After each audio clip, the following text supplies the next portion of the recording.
E ruku hōhonu ana te hunga nei. Nā ko tā rātou hauora te take.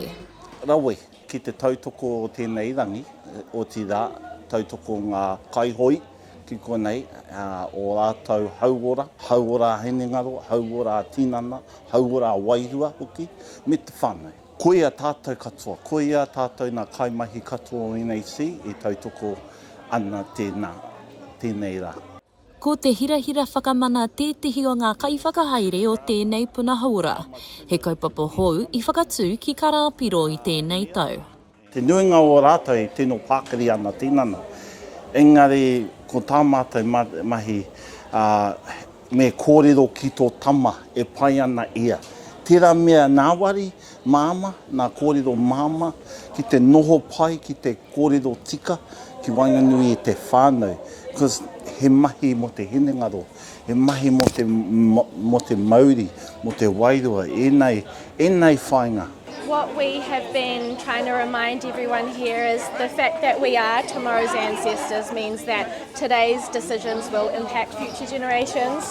He neke atu i te whāmano ngā kaihoi. Ka tau mai ki ngā whakataitai i tēnei tau.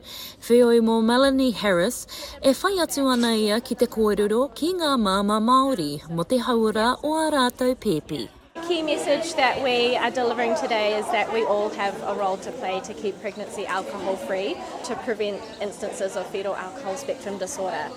When it comes to what we want to say to our competitors, I feel like we're not really in competition, but we're all complementary to each other. It's been great to be here.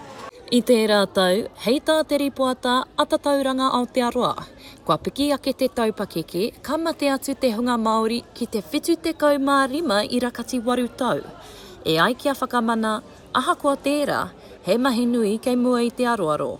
Nā ko te hākinakina o Waka Ama tētihi ara whakapiki hauora mā ngai Māori. Tērā pia me tiakina i a koe anō. Tēnei te āhua o te hauora. Tēnei hei hākinakina, hei hauora tinana, me mahi kōtahi i te whānau, nei.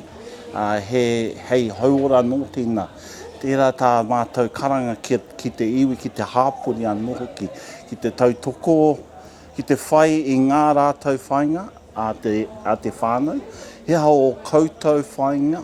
We want to make sure that we are, making decisions today and making healthy choices today to ensure that our whānau in the future will be healthy as well.